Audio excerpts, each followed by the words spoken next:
Alors, Et je vais vous demander si c'est ok. tiens, Fake audio et... si tu veux, si tu prends le Dow Jones, on est sur l'oblique là, on est posé dessus. Alors, je vais vous demander si c'est ok au niveau du son et de l'image, on va reprendre. Donc C'est juste pour être sûr que c'est ça peut enregistré. vraiment accélérer quoi, ça peut être intéressant. Mais bon, on va voir. Ça peut rebondir aussi dessus. Hein. Sur le S&P, tu dis? Dow Jones. Bon, de toute façon, pour moi, là, on est sous pression. Hein. Tout est ok, ok. Merci, Crédit. Ok, donc belle pression. Sur le Royen, on laisse courir. Il y a le Rodol aussi qui s'est mangé une baffe. Ouais, carrément. Ouais. Grosse baisse sur le Rodol. Tout est corrélé là pour une fois. Alors, attends, je vais voir. À mon avis, il est monté lui. Mais là, du coup, je voulais faire un retrait ce soir, mais je pense pas que je vais le faire parce que là, je vais plutôt essayer de jouer la poursuite du mouvement sur le Royen, quoi. Je vais essayer de pyramider sur les jours prochains, quoi. Peut-être prendre une partie des bénéfices à chaque fois au jour le jour pour recharger s'il y a des corrections derrière.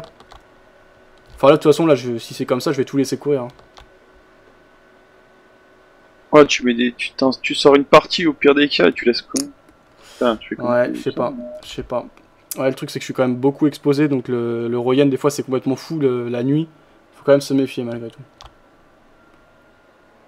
T'as raison, ouais. Ouais, j'ai écouté ton interview là de Patrick, c'est ça? Non, c'est Thierry. Thierry, pardon. Ouais, c'était intéressant. Par contre, c'est Ratchar. Vas-y, ouais. Ouais, j'ai pas vu son trade en live, j'ai vu qu'après. Mais ça m'a l'air intéressant, c'est son approche. Non, ouais, ouais, bah franchement, on a parlé. Bah, franchement, honnêtement, trader sur les futurs, ça a que des avantages, quoi. C'est ça qui est surprenant. Il y a vraiment zéro avantage d'être sur les CFD en vrai. Ah, parce que t'as les carnets d'ordre, il a quand même pas mal d'indicateurs. Bah oui, il a beaucoup plus d'informations que nous. Il paye moins cher que nous. Il est super bien exécuté. Franchement, il a que des avantages par rapport à nous. C'est incroyable. C'est quoi son broker futur? Infinity Future. Mais bon, après, là, peu importe lequel tu prends. Hein. Là, le plus connu, c'est Interactive Broker, je crois. Ou, oui, ça doit être ça. Je crois que tous les brokers de ce type aux États-Unis sont à peu près pareils, mais lui, voilà, c'est Infinity Future.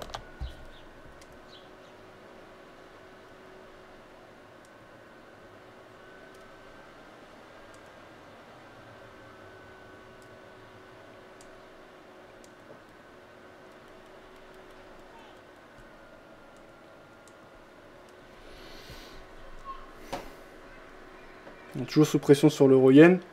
Bon, Là, on je laisse casse filer. l'oblique là. Sur le dos, c'est plutôt bon. Ouais, là, sur l'euro yen, on est quand même à 2, 3, 4, 5, 6, 7, 8 et demi. Donc j'ai 8 C'est bizarre parce qu'on n'a pas tellement de chiffres aujourd'hui. Et bon, ouais, enfin, les chiffres sont ce qu'ils sont, mais. ouais, à mon avis, c'est plutôt des rumeurs là. Mais t'en as parlé, j'ai pas eu le temps de suivre comme j'ai interviewé Thierry. Je vais aller regarder là tout ce qui s'est dit et ce qui s'est passé. Je fais juste le calcul pour savoir je suis à combien d'euros le point parce que je suis à 0,85 lots là en fait sur l'euro yen. Tu gagnes combien de pips là sur Royan? Bah, y a plein de différences. Hein. J'ai des gains à partir de 162 points. Et pyramidé, donc tous les points sont pas au même niveau. Ouais, donc je suis à 8,50$ du point là. Donc forcément ça va très vite là. Et surtout que le Royen, une fois qu'il démarre, il peut aller vraiment fort. Donc on va voir. Bon, après, il y a eu une baisse surprise des stocks de brut. Je sais pas si c'est ça qui a déclenché, mais.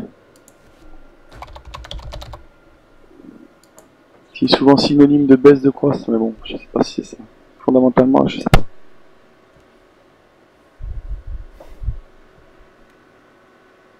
On s'approche.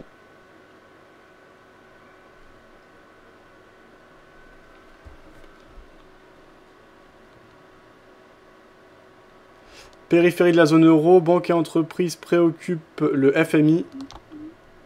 Je suis à un pip de mon TP. Boum, c'est bon. Bah c'est bien. Tu payes ton resto ce soir. Ouais, On va où, au Phuket? non, ça accélère en plus. Ah, je coupe. Un plan est un plan. Ouais, je fais 1000 € sur ce trade, c'est pas mal. C'est bien, bravo Pedro.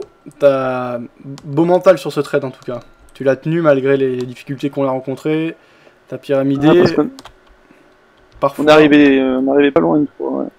C'est Ouais, bien remonté, ouais, mais bon, je pense que j'étais plutôt confiant au niveau du point d'entrée, quoi. bravo à toi Pedro. Franchement, bah, c'est bien par rapport à ce que t'as l'habitude. Parce que toi, je sais qu'une de tes, pas, je vais pas dire faiblesse, mais une de tes habitudes, c'est toujours être couper très vite un petit gain dès que tu vois que ça hésite un peu. Mais là, c'est quand même, c'est pas ce que t'as fait. Là, t'as réussi à bien laisser courir et ça a été profitable. Donc c'est quand même un bon point. Ouais, tout à fait, mais bon, après, lorsque j'ai pris la position, j'étais quand même bien confortable, parce que lorsque j'ai pris la position, ça a tout de suite baissé. Bon, après, j'ai mis mon stop à 0, donc après, j'ai laissé courir. Mais bon, ça s'est plutôt bien déroulé, quoi. J'ai eu beaucoup de chance aussi. Mais je regrette, parce que j'avais repris à 3770. Je sais pas si tu te souviens, je t'avais donné le graphe, mais je me suis fait stopper. Je vais vous les pyramider à 3770, mais je me suis fait stopper. Oui, oui. T'avais pris 20 points, je crois, de perte, c'est ça? C'est ça.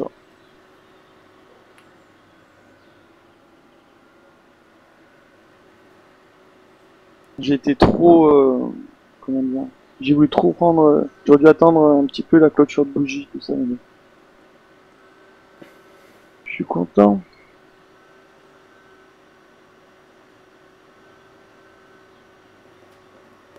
Alors, ça on avait vu, on va chercher d'autres informations fondamentales.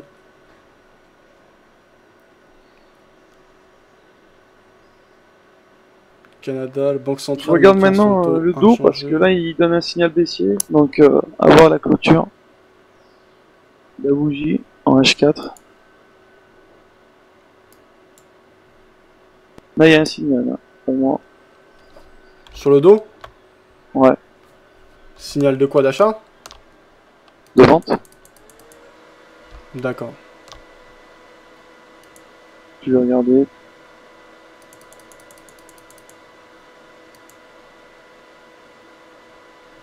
On remonte un peu là sur le euro-yen, mais comme j'ai dit, il n'y aura pas de pyramidage agressif là. Au contraire, je laisse respirer. Les corrections, ça va être normal, hein, donc il n'y a pas de souci. Si par contre on a des belles corrections, là, ça pourrait m'amener à pyramider. Et là d'ailleurs, on a un retour des acheteurs assez franc.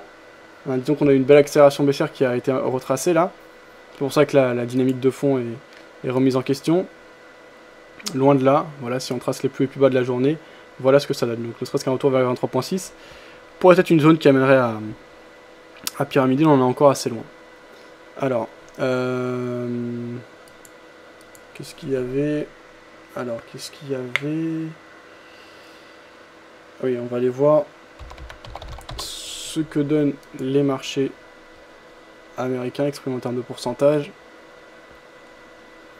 Donc on a un Dow Jones qui perd 1,15%, un Nasdaq qui perd 2,07%, un S&P qui perd 1,62%. On est dans une forte journée de baisse, ouais. Après, un peu comme ce que tu disais l'autre jour, hein, on a été tellement gros mouvements sur l'or, ça m'étonnerait que ce soit sans répercussion, alors d'une manière ou d'une autre, mais ça peut amener des mouvements sur les marchés, quoi, parce qu'il y a quand même eu des décalages forts, il y a bien de l'argent qui bouge, en Ouais. grande quantité, quoi. Comme quoi il avait un rôle précurseur, ouais. On va voir si ça continue, je sais pas. Là, je suis flat là même.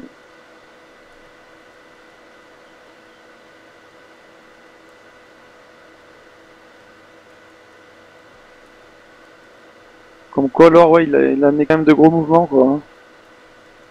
Baisse de l'or, et puis après, ben, Mais bon, c'est est-ce pas que non c'est plus. que ça?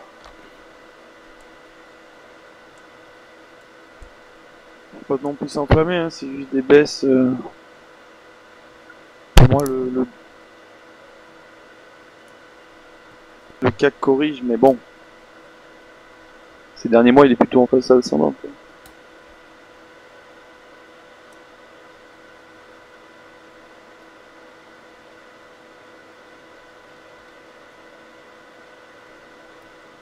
Oui.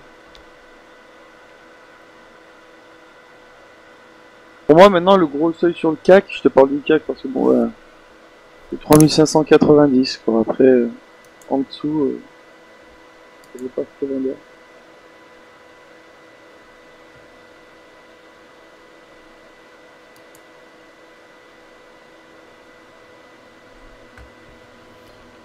Ah. Ouais. Non, attends, je suis en train de regarder. J'ai bien envie de venir avec toi sur l'Euroyen, mais je pense que maintenant c'est trop tard. Ah, attends, c'est peut-être ça la raison. Hein. En gros titre sur le Market Watch, 5 fonds mutuels, donc des fonds d'investissement ou des pensions de retraite, qui souffrent de la baisse du métal. Donc ça se trouve, il y a des fonds importants qui pâtissent lourdement, tu vois. Ça peut foutre le bordel, ça. Ah, ouais. Le fait des fonds qui ont acheté à fond de l'or et... Ah ouais, possible.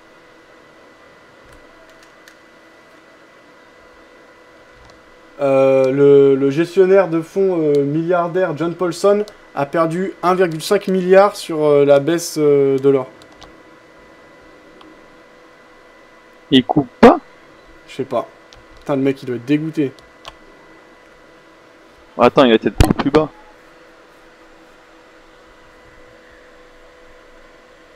Je m'inquiète pas trop pour lui.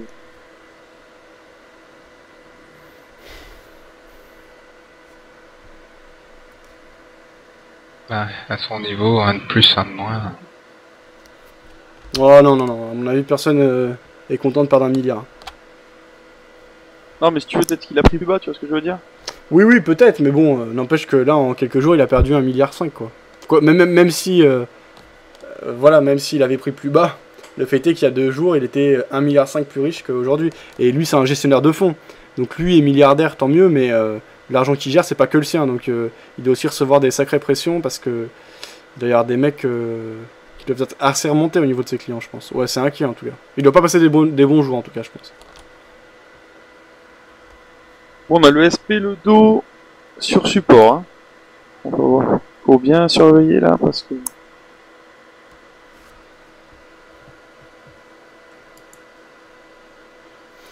Alors sur le chat écrit, ça on avait vu.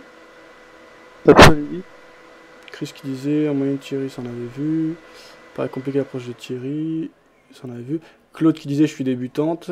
Ok Claude, bah comme je t'ai dit tout à l'heure, je t'ai donné pas mal de liens pour la formation théorique. Après la formation pratique, n'hésite pas à ouvrir des comptes virtuels. Tu dis que tu en as ouvert un chez un des brokers qui était présent au salon de l'analyse technique. C'est la solution, hein, c'est-à-dire tester les brokers, te fatigue pas chez les brokers pas sérieux, Alors, prends à les part peut-être principaux. aujourd'hui, mais tout est corrélé là aujourd'hui. Les plus connus, c'est voilà, FXCM, Saxo Bank, Oanda, moi j'y suis, Alpari UK, voilà, au niveau du Forex, hein, j'entends. Après, t'as IG Market, t'as CMC Market, enfin, t'en as plein. Sur Vidéobourse, tu peux retrouver la partie compte démo qui va te présenter l'ensemble des brokers avec qui on travaille, qui proposent des comptes démo. Dans la partie broker courtier, tu vas retrouver un comparatif de l'ensemble des brokers. Donc, si tu veux passer la théorie à la pratique, tu peux le faire gratuitement, sans le moindre risque, et prends ton temps une fois que tu es en démo. Pas la peine de te précipiter à aller en réel. Et si tu commences en réel, vas-y avec très peu d'argent, puisqu'une grande majorité, 90% des traders particuliers, perdent de l'argent. Donc il faut pas se croire plus fort que les autres, tu y aller doucement. Ça vaut le coup. Si tu t'intéresses vraiment à la chose, je pense qu'après tu vas vite apprendre et vite évoluer. Mais les premiers pas, ça sert à rien de les précipiter, c'est souvent des mauvais pas, ce qui est normal, ça amène souvent à des chutes, ce qui est normal. Il y a souvent des pièges, et voilà, Claude. En tout cas, si tu as des questions, n'hésite pas à les poser. Tu devrais trouver des réponses rapidement et des réponses de qualité ici. Mathieu qui disait j'ai réinstallé mon MyFXbook. Ok, on va regarder ça. Merci Mathieu du partage. Alors que les vendeurs tentent de repartir à l'assaut des précédents plus bas là sur l'Euroyen. Ah d'accord, donc tu as reparti à 0 sur ton MyFXbook Mathieu. Ok. Alors qu'est-ce qu'on avait d'autre? Tu reprendras haut sur quel point Fab? Demandait Ticho. Non, je reprendrai. Tu veux dire T'as vu ce que titre Le Monde là? Quel niveau je reprendrai à la vente, Ticho, c'est ça que tu veux dire? Non, j'ai pas vu, qu'est-ce qu'il dit? La baisse des salaires, une menace pour la zone euro. L'Espagne, il y a des tensions en Espagne. Risque de contagion. publié à 17h.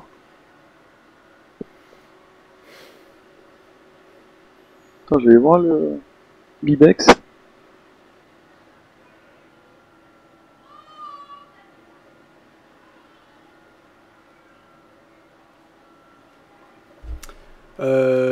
Ouais, donc je reprendrai. Éventuellement, si on a une correction vers les 23.6, ça pourrait être une zone dans laquelle je reprendrai position à la vente. Ce sera un retour vers les 127.77, voire les précédents plus bas, donc 128.09. Ça fera déjà une belle phase de correction. Mais comme j'ai dit, j'ai déjà tellement chargé haut que j'ai pas envie de pyramider bêtement bas.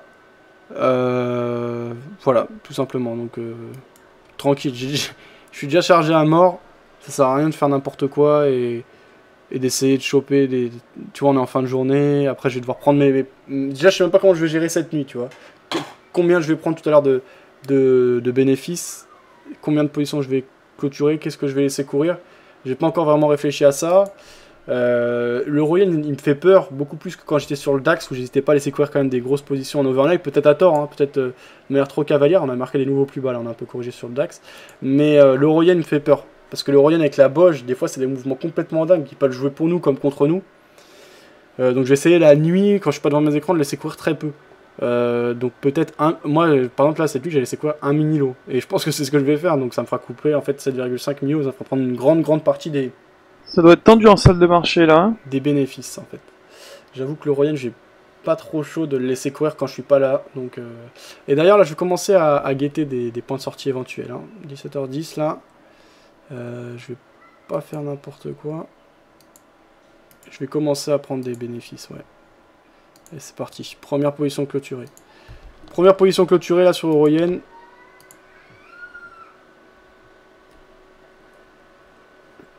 Donc le gain qui vient d'être pris, c'est 249 €.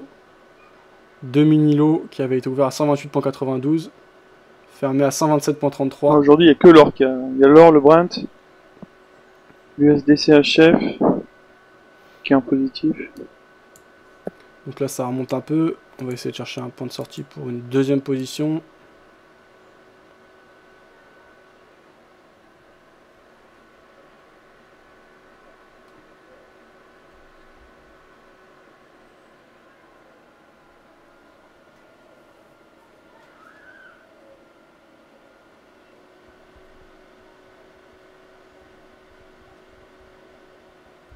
Donc là on n'est plus entre guillemets exposé qu'à 6,5 lots, 0,65 lots, pas 6,5, 0,65 lots sur l'Euroyen. Le DAX aussi, il a mangé une pilule. Hein. Alors techniquement ce serait tentant de laisser courir plus la nuit sur l'Euroyen qu'on a ici, parce qu'on a une belle bougie de baisse, mais comme j'ai dit, voilà, vous voyez là quelques jours, hein, faut pas remonter loin, hein, le 4 avril, on a une bougie T'aurais pu prendre 100 pips de plus.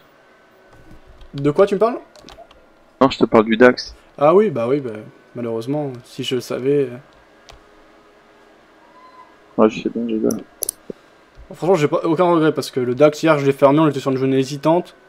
Ce matin, ça a bien baissé, mais je pense pas que c'était quelque chose d'évident du tout, donc faut pas jouer le devin. Hein. Hier, j'ai fermé, et je suis très content d'avoir fermé. Surtout qu'en plus, aujourd'hui, j'ai pris plein d'argent sur l'Euroyen, donc...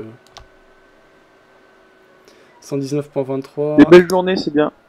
Et le plus haut, 125.59. 600 points de hausse, hein. Donc 600 points, ça peut faire très... On va nous donner ce signal, tant attendu.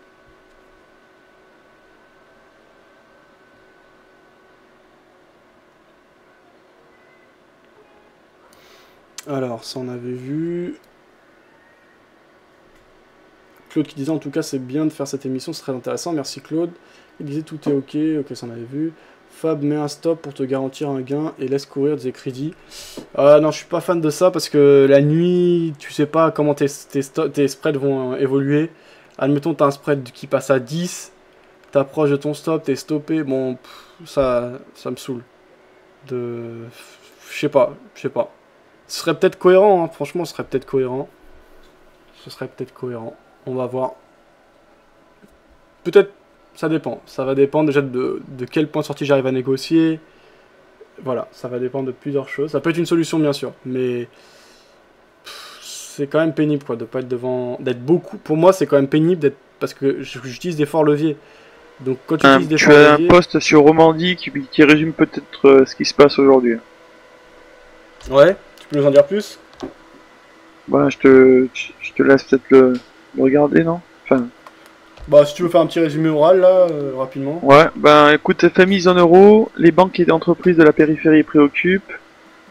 Euh, Washington, le Fonds monétaire international FMI a estimé mercredi que les banques et les entreprises présentaient encore d'inquiétants signes de fragilité dans ce qu'il nomme la périphérie de la zone euro et qui s'étend de Chypre à l'Italie en passant par l'Espagne.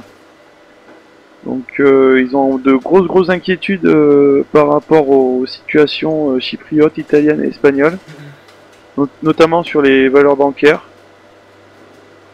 et sur le surendettement de certaines entreprises. D'accord, merci Pedro. Non, ça on le savait déjà, tu vas me dire, mais... Ouais, après ça, on en revient au même débat qu'on avait tout à l'heure par rapport à Olivier de la Marche. C'est pas tant ce qu'on sait, c'est à quel moment ça intéresse les gros, quoi. En fait, c'est un membre du FMI qui a parlé, donc il y a l'Irlande aussi qui inquiète un peu, apparemment. C'est bon, des choses qu'on savait déjà, mais apparemment confirmé par un membre du FMI. Je viens de couper une nouvelle partie de la position là, un mini lot que je viens de prendre, que je viens de couper.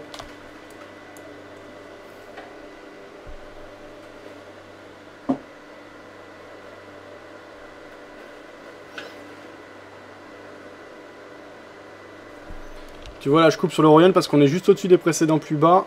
Donc il est 17h15, ça peut être des heures où on commence à calmer, éventuellement se retourner, etc. Je suis d'accord. Il faut voir ce que fait les USA après la clôture.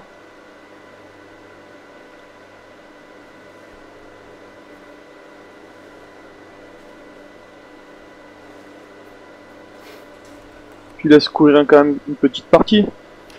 Franchement très peu, ce que je disais, en fait si je laisse courir plus, ce sera avec des stop-loss sur les break-even, ou en tout cas des stop-loss, mais ça m'énerve parce que tu sais, la nuit des fois, ou pendant qu'il y a des gros événements, les spreads ils peuvent s'élargir, j'ai pas envie d'être exécuté pour rien. Je préfère laisser courir sans stop, mais pour laisser courir sans stop, faut vraiment très peu s'exposer. Donc à la limite, laisser courir un mini-lot, tu vois, un mini-lot je laisse courir sans stop, y a pas de problème. Mais même à partir de 2 mini-lots, franchement, le Royen, il peut prendre 600 points en une journée. Ça s'est vu encore le 4 avril. C'est encore un actif qui est complètement fou, quoi, qui est à vif. Et j'ai pas envie Oui, tu bon, vois, là, c'était quand même exceptionnel le 4 avril, non? Ouais, mais le 4 avril, c'est il y a 10 jours. Donc, je suis pas chaud, tu vois, de laisser trop courir. Sans stop, en tout cas. Ouais, non, Et avec stop, je suis pas à l'aise. là, je vois pas ce que vous pourrez faire de plus la BOJ pour dégrader l'IN. Tu comprends ce que je veux dire? Ouais. Et faire monter les cours, quoi. Bon, après, on les a déjà vus plus haut, les cours, je suis d'accord avec toi, donc bon.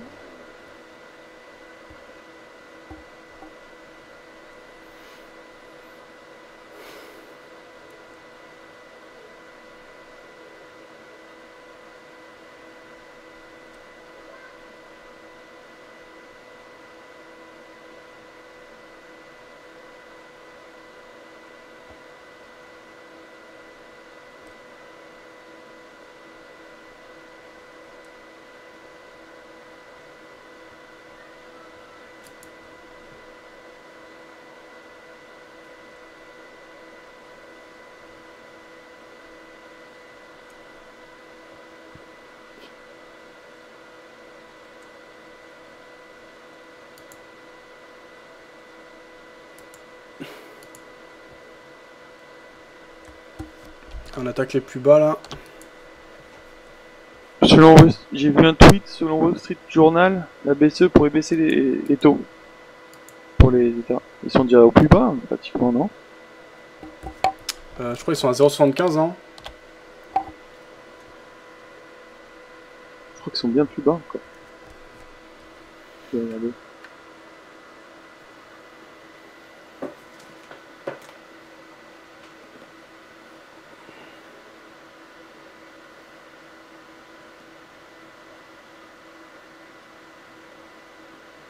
Tiens, 0. Attends. T'as raison.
Ouais, bah à la limite, ce que je vais faire, c'est que je vais laisser courir 3 mini-lots pendant la nuit, avec 2 stop au break-even, et un sans stop loss.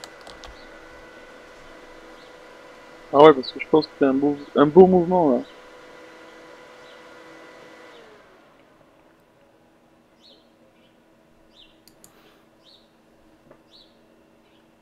Bon.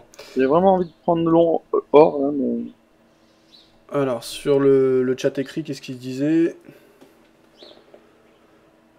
Ça en avait vu. Avantage des CFD, c'est le ticket d'entrée qui est vraiment plus faible que les futurs, disait Crédit. Ouais, c'est vrai, c'est 100 euros. Mais bon, moi personnellement, je suis. Ouais, c'est vrai. Non, mais t'as raison, Crédit, c'est un vrai argument.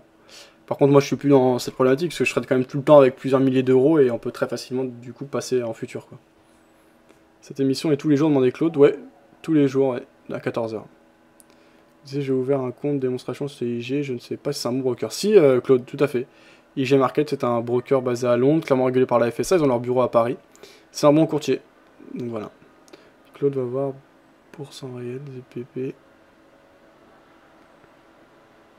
Comment pouvez-vous me conseiller un broker si celui-ci n'est pas bon? FXM. TP touché, short WTI, plus 24 points, disait Mathieu. Bravo à toi Mathieu. Tu l'as enregistré sur ton MyFixBook, merci. Meilleure idée alors Fab, short 2 tiers de ta position maintenant et laisse courir le tiers restant avec un stop des crédits. Oui, c'est pas une solution. Après la clôture, les US vont repartir dans l'autre sens. Se demande des crédits. 600 points en une journée, waouh, ça peut faire très mal ou bien des crédits. Tout à fait. C'est pour ça que je te dis, sur le Royen, calmos. Il y a des gros mouvements et il faut savoir garantir. C'est ça qui est compliqué. À un moment, ça va vraiment partir dans un sens, il faut savoir suivre. Il faut pas être trop exposé non plus. Donc 600 points en une journée, ça en avait vu. Il disait on peut mettre les taux à zéro, mais bon, juste qu'il disait, ou alors payer pour faire des crédits. Regarde la France, taux négatif, ça existe. Bon, il est où le changement? Demander crédit.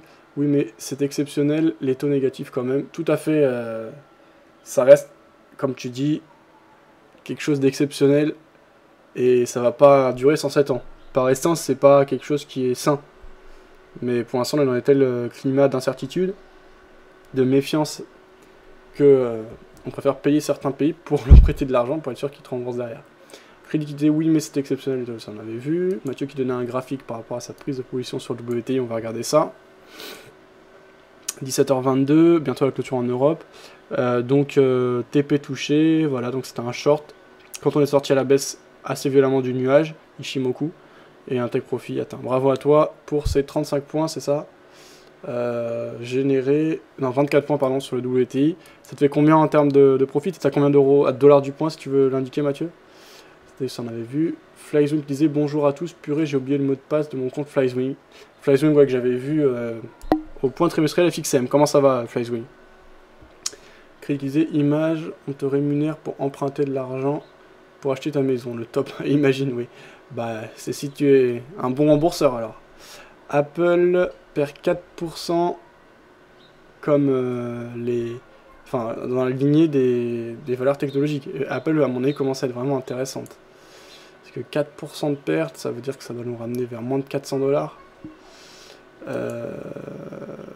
Apple, on est...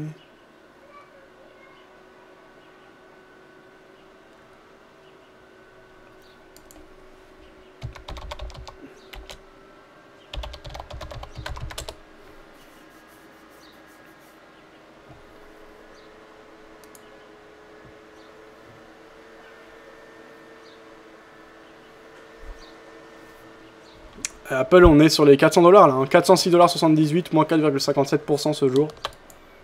Je m'appelle, c'est le sondage, le sujet du sondage du mois.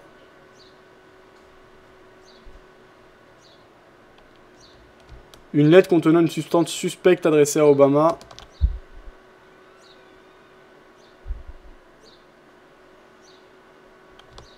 Bank of America, au premier trimestre, le bénéfice déçoit, l'action chute.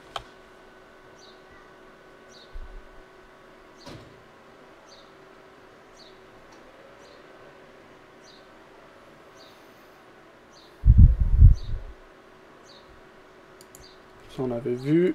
Alors, On va aller du côté... Il parle de délit d'initié sur Apple, sur BFM. Attends, je t'en dis plus. Ah oui? Attends, je vais aller écouter ça.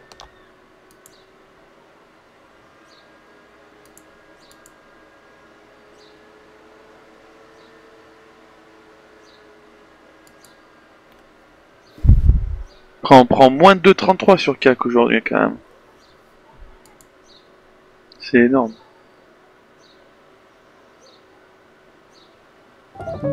Bien sûr, c'est l'argent qui décide de la façon dont vous passerez vos prochaines vacances.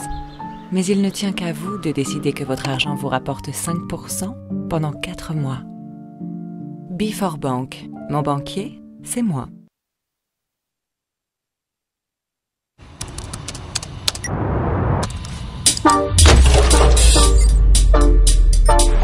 Désolé pour la pub, hein.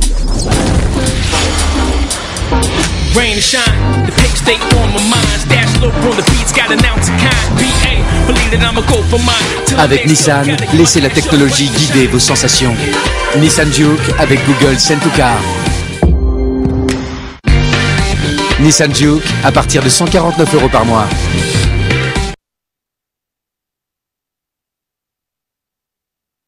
Sont encore à mon avis un petit peu ambitieuses. Je pense qu'on n'aura pas forcément de très mauvaises nouvelles et que la microéconomie à mon avis se rattachera à l'évolution du marché et qu'on aura probablement un mouvement de reconstitution après la débâcle de ces derniers jours et de ces probables prochains jours. Juste un mot peut-être sur la chute de l'or, Cyril. Là, est-ce que ça a été le déclencheur? Est-ce que c'est le déclencheur peut-être d'autres mouvements à suivre sur d'autres actifs qui avaient beaucoup progressé aussi ces derniers temps? Enfin, on a parlé de bulles, je sais pas, sur le crédit high yield. Est-ce que là on peut avoir un déclenchement en série de dégonflement de certaines bulles spéculatives? Oui, je pense que c'est assez symptomatique. Sur l'or, il y a eu des facteurs techniques très clairement. Ce qu'il faut bien comprendre, qu'il y a beaucoup de fonds qui sont des trend followers, ce qu'on appelle, donc ils suivent les tendances. Lorsqu'on casse certains niveaux, automatiquement ils vont vendre. Il y a aussi le phénomène des stop loss qui entraîne des ventes supplémentaires. Sur l'or, on a eu des phénomènes techniques. J'arrive pas à en savoir le plus point de sur départ de la baisse de l'or. Alors on entend ils en ont parlé vaguement là sur BFM. Chypriote voudrait vendre son stock d'or pour aider le pays. Soit parce que les achats provenant d'Inde avaient ralenti un petit peu et qu'il y a un des plus gros acheteurs d'or. Mais c'est vrai que le mouvement a été très violent. Je pense qu'il faut pas c'est comme le marché, faut pas regarder à très très court terme. Il faut garder sa ligne de conduite. Mais je pense que sur le marché action également, malgré ce que disait Philippe, où je suis assez d'accord avec lui, il y a eu des phénomènes techniques aussi. Il y a eu des phénomènes techniques et des algorithmes qui se sont mis en marche. Donc on peut en effet perdre, à mon avis, une centaine de points supplémentaires. Et ce sera sûrement l'occasion de renforcer. Et on se raccroche à quoi alors justement? Quelle valeur là? On se raccroche à quel type de valeur aujourd'hui là? On peut acheter beaucoup de choses là. Hein. La plupart des choses sont quand même pas très chères sur le papier. Faut bien regarder. Qui sont pas très chères et qui le reste. Qui le reste, on est bien d'accord. Alors nous, ce qu'on aime bien, c'est des secteurs qui ont une très bonne visibilité. Alors je vais rien apprendre, mais évidemment l'aéronautique, quelque chose qui nous plaît beaucoup. Donc EADS est un exemple. Ça EADS, là, vous êtes d'accord avec les analyses du jour? La cession de Daimler libère le potentiel du tout à fait. Il y avait un phénomène qu'on appelle d'overhang, c'est-à-dire qu'il y avait un certain nombre d'actions à vendre, les investisseurs le savaient, et tant que c'était pas fait, ils avaient peut-être tendance à dire je vais peut-être attendre que ces actions soient vendues, parce que ça peut quand même créer une baisse du titre assez significative, et rentrer à ce moment-là. Là, l'essentiel du travail est fait, il reste l'État français qui doit vendre encore un tout petit bout de sa participation pour atteindre, je crois, les 12% du capital. Donc là, en effet, pour moi, ça libère vraiment l'action. Cette valeur sur le papier se paye à des multiples relativement raisonnables, mais bon, faut voir aussi dans quel secteur elle opère, quelle position elle a. C'est un secteur, il y a une visibilité très grande, et c'est vrai que si je regarde l'ensemble de la cote, c'est vraiment le secteur qu'on privilégie parce que la visibilité est excellente. Il y a personne qui est négatif sur EDS. Enfin, alors là, pour le coup, il y a un consensus. Vous n'avez pas au sein du CAC une affaire qui ait la même visibilité, la même qualité de gestion que EDS. Il n'y en a pas. Et tout le phénomène donc là ils sont en train de faire aussi du rachat d'actions, donc c'est un phénomène relutif, donc c'est-à-dire que ça va faire augmenter les bénéfices par action. Donc tout ça c'est quand même un cercle vertueux, c'est-à-dire que le business va très bien, les commandes rentrent, les livraisons accélèrent, les cadences augmentent, donc ils dégagent beaucoup de cash flow. Avec ce cash flow ils vont racheter une partie de leurs actions. C'est vraiment un phénomène vertueux. Bon, il y a des mécaniques qui s'enrayent, pas celle-là. Hein. On voit Apple $700 il y a quelques mois, $400 ce soir, mais chez EADS on touche du bois jusque là. On l'a connu à 13 € il y a quelques temps. 3-4 ans, c'est pas si vieux. Et aujourd'hui, 40,39 € précisément, plus 4,5 €. Messieurs, vous restez avec nous. C'est le fixing à Paris. Dure séance, Grégoire. Oui, on va retrouver chez Odo et compagnie Mickaël Jacobi. Bonsoir Mickaël. Mickaël, vous êtes avec nous, bonsoir. La baisse s'est accélérée là en fin de séance. On a cassé les 3006, nouveau plus bas annuel pour le CAC. Enfin des baisses marquées aussi à Francfort. Voilà, séance compliquée. Ça avait commencé ce matin. Il y avait un décrochage assez violent du CAC ce matin autour de 10 h.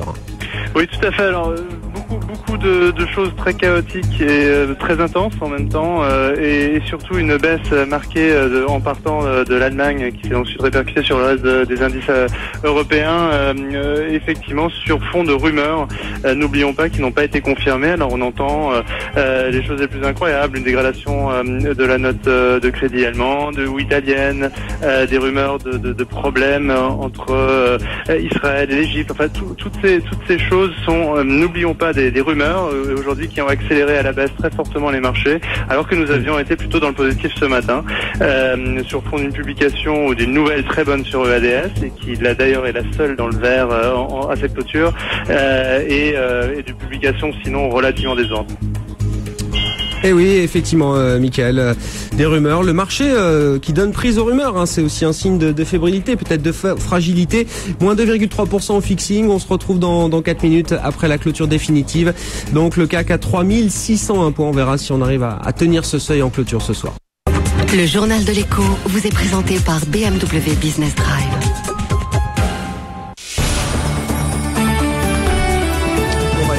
Un instant effectivement sur l'actualité boursière qui fait la une hein, ce mercredi, notamment des volumes très étoffés à Paris qui aura signé finalement la plus forte baisse a priori, hein, même légèrement pire que Francfort. Volume d'échange qui pourrait être juste sur les places de l'Euronext supérieur à 4 milliards d'euros. Avant cela, on reparle ensemble, hein, Sophie Tussaud, du pacte de stabilité, pacte et programme plutôt, qui a été présenté ce matin au Conseil des ministres. Et Bercy prévoit de nouvelles rentrées.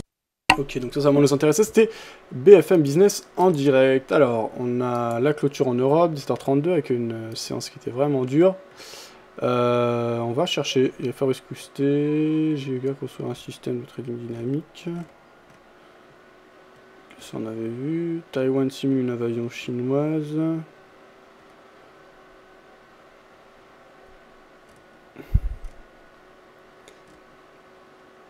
Philippe Champignol, DNCA Finance, il y a partout des opportunités à saisir. On va écouter le point de vue de cet analyste, ce gestionnaire plutôt, Thomas Ballard, en parle avec Philippe Champignol, gérant du fonds Eurose chez DNCA. 2013 sera-t-elle l'année des actions? Comme beaucoup de spécialistes semblent le croire, nous avons voulu en avoir le cœur net et interroger un gérant qui est à la fois investi en actions mais aussi en obligations. Il s'agit de Philippe Champignol, le gérant du fonds Eurose chez DNCA Finance. On le retrouve tout de suite pour lui demander son avis.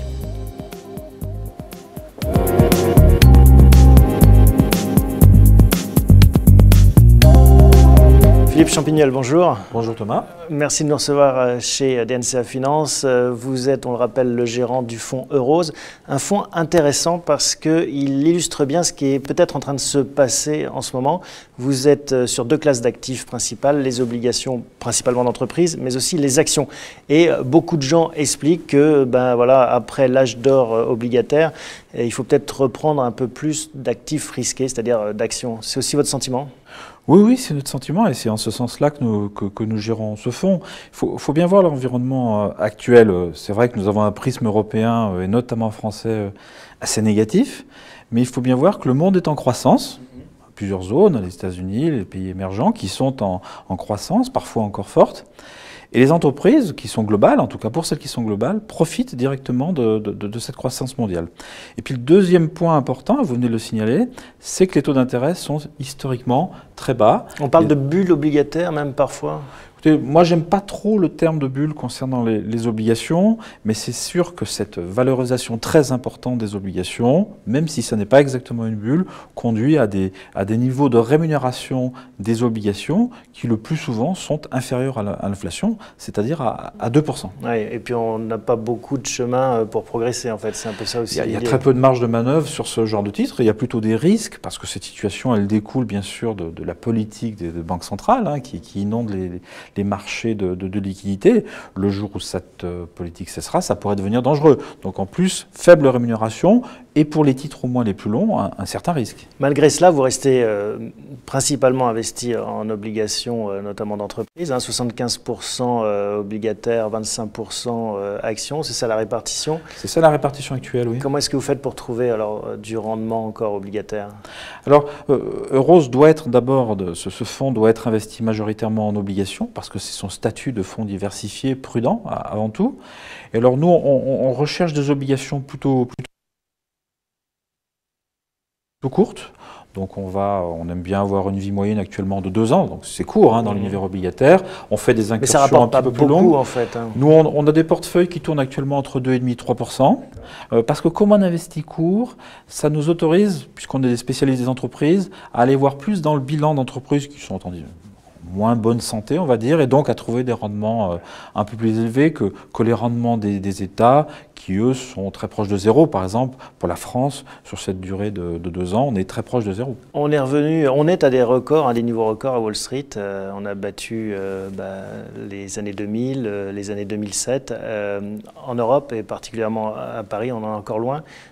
Justement, il y a une carte européenne à jouer, d'autant plus parce qu'il y a un rattrapage peut-être encore à faire. Il y a une carte européenne et notamment française d'ailleurs, puisque sur le plan boursier, la France est considérée plutôt par les grands investisseurs, on va dire anglo-saxons, comme un pays d'Europe du Sud, ce qui n'est pas le cas d'ailleurs pour sa dette, puisque sa dette est finalement assez proche de celle de l'Allemagne.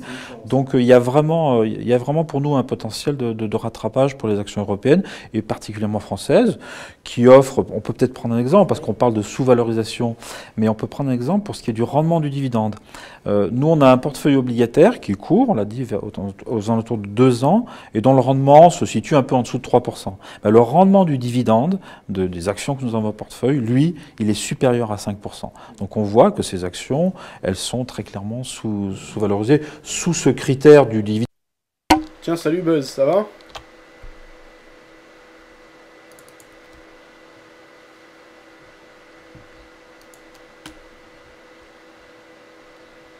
Buzz, tu m'entends?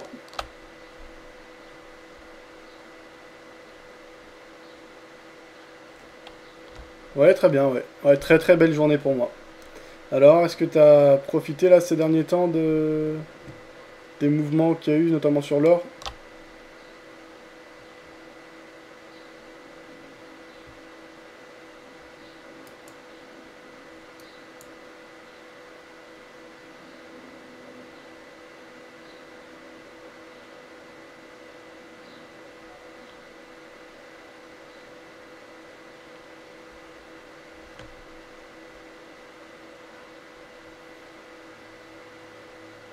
Ah ok, ah, t'as bien raison de prendre des vacances.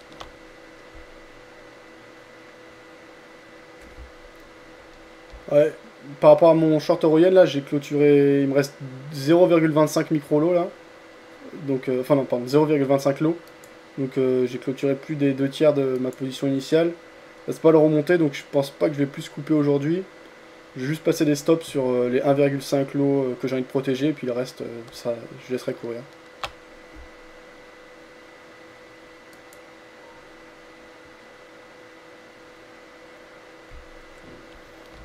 Et donc Buzz, là pour l'instant t'as pas d'avis précis sur ce qui s'est passé, t'as pas eu le temps de prendre part à l'actualité ces derniers jours?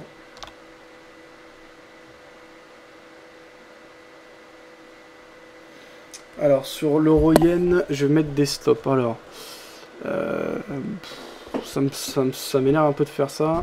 Bonjour, non, j'ai fait quelques trades hier, mais là aujourd'hui... je viens seulement d'allumer les ordi, donc voilà, j'étais en mode off, comme on dit. Donc je n'ai pas beaucoup d'avis, je m'attendais bien à un short, donc un retour un petit peu plus bas, mais bon, je pense quand même que la zone top sur le S à 15,80, on pourrait la revisiter sans trop de mal, quoi, à mon avis, à moins qu'il n'ait une perturbation importante, mais je pense pas. Je pense que le marché fait une petite correction ici, et c'est du range, quoi. Voilà. D'accord, donc tu crois pas à une correction plus poussée que ça, quoi. Pas pour l'heure, non. Maintenant, ça va peut-être arriver, hein. Je n'ai pas de boule de cristal, mais je vois pas de correction majeure pour le moment. S'il y a une correction, c'est quoi quelques pourcents, quoi, mais pas... Je pense pas qu'on va avoir quelque chose de 15 ou 20% comme on vient de faire sur l'or. Je pense pas, quoi. D'accord, ok.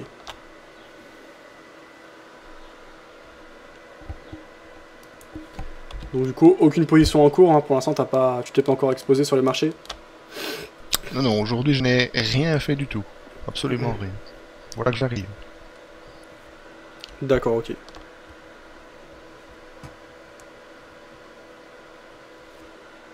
Et à première vue, qu'est-ce que tu penses de cette baisse de l'or très importante qu'on a eue là ces derniers jours?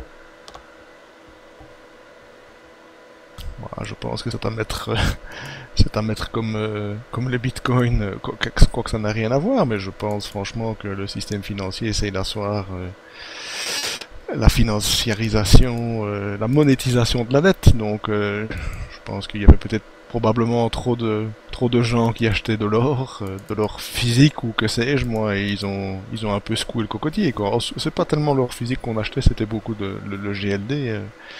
Et je me dis que ça ne me surprend guère, hein. Donc moi je trade pas l'or, je l'ai tradé, mais je suis pas du tout consistant dessus, j'arrive pas à gagner ma vie là-dessus.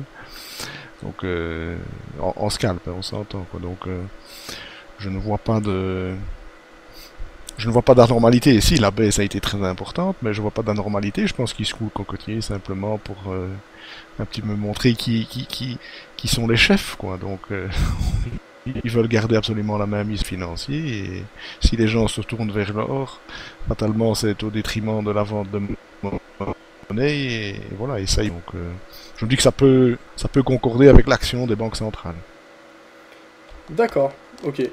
Et malgré tout, on voit même des gros, il n'y a pas seulement des petits particuliers en masse, il y a aussi certains gros, notamment un gérant de fonds, John Paulson aux États-Unis, qui a perdu 1,5 milliard ces derniers jours avec la baisse de l'or.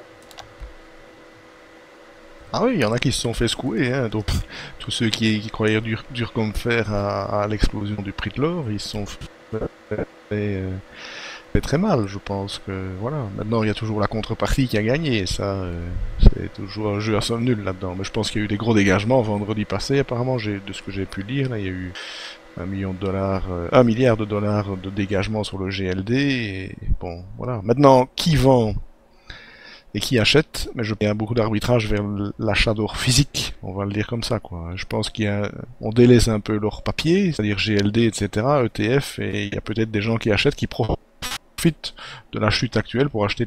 Mais bon, je dis ça à prendre avec des pincettes. Ok.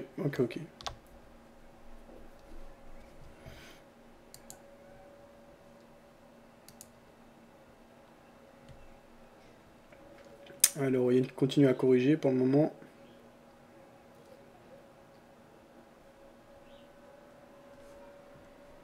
Écoutez la fin de la vidéo que l'on est en train d'écouter là sur les actifs européens.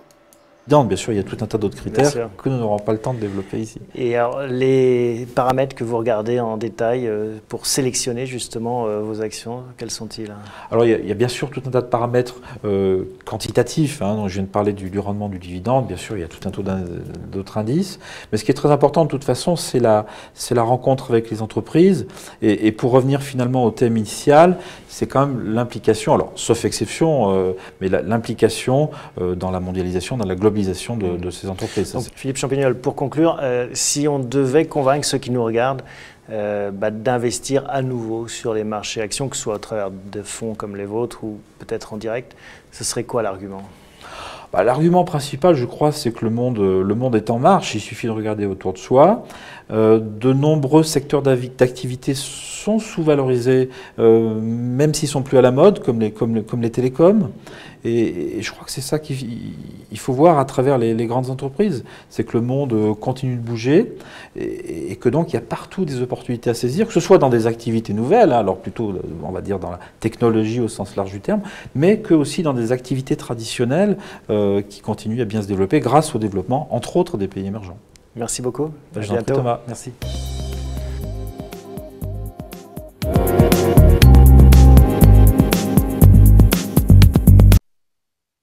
Voilà, donc ça c'était le point.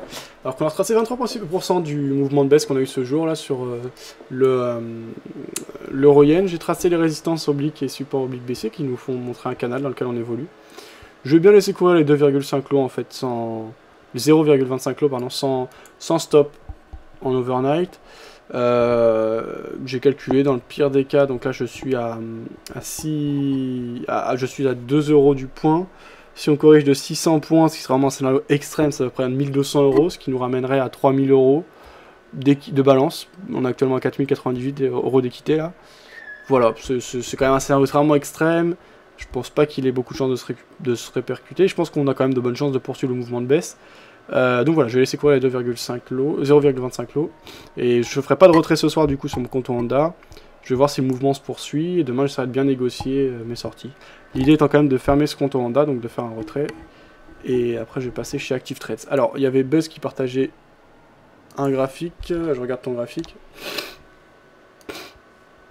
Oui, c'est juste pour montrer que ce que je pense sur le S qui est pour moi le leader de tous les indices, on va dire au niveau mondial, en tout cas dans les pays occidentalisés, je pense que c'est une correction tout à fait normale, c'est un double top, et puis voilà, on va corriger là un petit peu autour. Quant à savoir si on va poursuivre la hausse ou rester en range pendant un moment, c'est encore trop difficile pour le dire. Maintenant, nous verrons. Mais je regarde qu'aujourd'hui, le volume est quand même, il est sérieux là, il n'est pas encore midi et on a déjà presque 1 660 000 contrats tradés sur le S. Sur le S, c'est déjà pas mal. D'accord. Alors ce qu'on voit quand même sur ton graphique Buzz, c'est que bien on a eu tendance à mettre de la pression sur le support oblique aussi, qui va peut-être céder là. Qu'est-ce que t'en penses, non? Pour toi, il n'y a pas encore d'alerte de ce côté-là? Ouais, il y a énormément de volume sur cette zone-là, donc oui, si on cède, on descendra sur 15-30. Premier peut-être 15-20, mais on va rester un moment là, et puis pour descendre plus bas, je veux dire, si on regarde le market profil, enfin, le volume profil, pas le market profil sur la droite, bon, je vise chaque fois les zones de creux, donc chaque zone de creux est une zone target, on va le dire ainsi. Donc si on commence à baisser, on risque d'arriver dans les zones de creux, fort probablement. Donc la première zone de creux, pour moi, le premier support, on va le dire ainsi, c'est 15-30, le suivant c'est 14-80. Donc je pense pas qu'on va descendre plus bas, en tout cas pas dans l'immédiat. Ok, donc c'est assez flagrant d'ailleurs sur ton graphique, hein, c'est vraiment les deux zones à combler. Donc ouais, 15-30 et 14-80. Donc on verra. C'est des choses que beaucoup attendent. On a vu, il y a une majorité de particuliers qui sont à la vente. On verra comment c'est joué, on verra comment ça se produit. Je vois que ton graphique est vraiment immense en longueur, que t'as un écran aussi large que ça. Bah, disons que oui, c'est du multi-écran, ça. Donc je vous ai mis un graphe pour avoir un historique complet, quoi, hein, qu'on voit en fait le double top. Hein, quand on remonte en arrière, on voit le double top. Donc ça, c'est un graphique futur ES continu.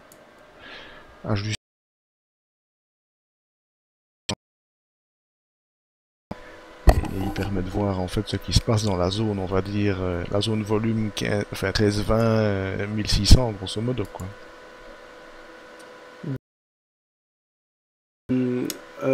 J'ai oublié, toi Buzz, comment tu les joues, toi? C'est du scalping que tu fais, toi?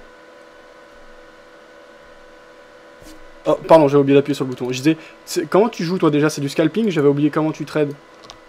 Oui, moi je suis un intervenant qui fait du scalping. Enfin, quand je dis scalping, ça peut être si l'opération se passe super bien, ça peut être quelques secondes, et si ça prend un peu de temps, ça peut être quelques minutes. Hein, donc, mais bon, en général, je sais quand ça dépasse 15 minutes, c'est souvent c'est que mon point d'entrée n'est pas bon, ou alors c'est que le marché est hyper lent, quoi. Mais c'est souvent un point d'entrée qui n'est pas optimal de ma part. Sinon, en général, je suis on va dire une dizaine de minutes, je suis dans ma zone de confort, quoi. Quand ça n'excède pas 10 minutes, je suis dans ma zone de confort. Au-delà, je dois commencer à me méfier. D'accord, ok. Salut Tilk. Je sais pas si tu connais Thierry du site trading-marketprofile.com. Thierry, attends, Market... Oui, si, je vois, hein, qui a été avec mon ami belge, là, Kevin Tock, c'est ça? Je pense qu'il a fait ses écoles avec Kevin, quoi, il me semble. Hein. Oui, c'est ça, oui, c'est ça. Il avait suivi les formations de Kevin Tosh, oui. Oui, parce qu'il refait un genre de copier-coller à sa sauce, quoi, grosso modo, quoi. Oui. J'ai été dernièrement voir un peu ce qu'il faisait, parce que j'ai été sur Mumble. Maintenant, je sais pas, j'ai plus été depuis que je suis parti en vacances, donc voilà que je reviens. Je suis venu hier un petit coup, à fin de journée aussi. Et voilà, quoi. Mais de nom, oui, je le connais, oui. De nom, hein, je dis, je ne le connais pas personnellement. Donc, ok. Voilà, je dis ça parce que, oui, il a le même type d'approche que toi. Alors, a priori, c'est parce que lui aussi a suivi l'école de Kevin Tosh. Hein, c'est ça que... Toi, en tout cas, ce que tu expliques ici, c'est des choses que tu as appris de Kevin Tosh, essentiellement? Ah non, moi, c'est pas du tout Kevin Tosh. Hein, donc, ça, c'est ma sauce à moi. Donc, c'est ce que moi, j'ai appris, je veux dire, essentiellement des traders floor sur Chicago, donc j'ai fait un peu rouler ma bosse un peu à gauche, à droite, et c'est ce que j'ai appris au fil de l'eau, quoi. Je veux dire, ils travaillent, 70% des gens en prop trading travaillent avec une approche VWAP et market profile, donc market et profil et volume profil, donc c'est, je veux dire, c'est quelque chose de entre guillemets commun dans le milieu, donc je n'ai rien inventé, et je pense que Kevin Tock n'a rien inventé non plus, donc on ne fait que reprendre des concepts qui existent, et il n'y a pas 36 manières de le dispenser sur un graphique, quoi. Donc voilà, soit en intraday, soit en daily, mais les bases sont toujours les mêmes, donc les zones de haut volume, ce sont des zones de target, on va dire, et les zones de bas volume, c'est des zones de comment vais-je dire, enfin, il y a distribution sur les zones de haut volume, et les creux, ce sont des zones de réjection, mais ça, c'est de la théorie qui est enseignée par les floors aux US, donc c'est une théorie qui est abordable, que tout le monde peut y accéder, en fait. Ce n'est pas unique Kevin Tock, enfin, je ne crois pas, quoi. D'accord, ok. Par rapport à ce que tu nous montres, puisque là, c'est quand même une vision long terme, en quoi c'est intéressant pour toi d'étudier aussi long terme le S&P, puisque de toute façon tu scalpes, donc toi tu cherches plutôt des zones de réjection ou des zones d'attraction à court terme, c'est ça? Oui, maintenant moi ce que j'aime vraiment bien, c'est de regarder en fait l'évolution des ATR, ça c'est quelque chose que j'ai appris à observer, et la même chose, les zones de volume moyen, quoi, donc quand j'ai en fait d'autres graphiques que je n'ai pas encore montrés, où on voit en fait l'ATR moyen que je devrais avoir sur une journée, quand je vois que je commence à exploser l'ATR moyen, je touche plus, quoi, je rentre plus en trade. Moi je vise un ATR moyen, et je sais que quand on dépasse un certain pourcentage d'ATR, on va décoller, quoi. Donc là il faut aller en tendance, on va le dire comme ça. D'accord, ok. Ce sont des notions, pour une fois, qui sont dispensées par les gars qui travaillent avec les volumes profils, donc c'est étudier en fait l'ampleur d'un range et voir dans le temps, je veux dire en moyenne mobile, si le range évolue proportionnellement à sa moyenne, et c'est de cadrer en fait, si on a fait un range, je sais pas moi, un ATR de 30, c'est de mettre quand la journée démarre à l'open, c'est de mettre un 30 au-dessus, un 30 en dessous, et de regarder comment ça évolue, et de voir au fur et à mesure qu'on s'approche, soit de la hausse, soit de la baisse, et de recalculer en fait à tout moment l'amplitude de l'ATR et de le calculer en pourcentage. Donc moi ça j'aime vraiment bien, quoi. Donc j'ai un graphe ici, je vois qu'aujourd'hui, ben, par exemple, on est à 164% de l'ATR moyen, et bon, 164, ça représente fort un chiffre de Fibonacci. Hein. C'est souvent des zones où ça n'a l'air de rien, mais l'ATR en Fibonacci, il marche super bien, quoi. Donc voilà. Donc c'est une zone où il y a énormément de chances qu'on fasse un rebond, quoi. Et en effet, voilà, je vois le Russell, on s'est arrêté à 8,96 et boum, on vient de cadrer 5 points en pullback. Donc voilà, c'est comme ça que je travaille, quoi. J'ai une approche simple. C'est pas du market profile, c'est du volume profil. Hein. Comme je dis toujours, le market profile pour moi est beaucoup plus précis que le volume profil, pardon, est beaucoup plus précis que le market profil. Mais bon, ça ne date pas d'hier, quoi, cette remarque-là. Hein. C'est quelque chose que en général, quand on voit des personnes qui travaillent avec le market profile ou le volume profil, ils ont tous suivi l'école de Chicago, donc je pense qu'il y a des milliers de personnes qui font cette approche-là. D'accord, ok. Et volume profil, market profil, d'après toi, parce que finalement, de toute façon, pour générer du volume, il faut rester bloqué dans une même zone un certain temps. C'est rare, ça doit arriver, mais c'est quand même assez rare qu'on ait une zone en particulier qui soit fortement distribuée très rapidement. Est-ce que c'est pas proche les seuils qu'on a à la fois avec le market profil et le volume profil? Ce que je fais régulièrement, je mets les côte à côte, c'est-à-dire j'ai mon market profil et mon volume profil qui sont intégrés dans un même graphique.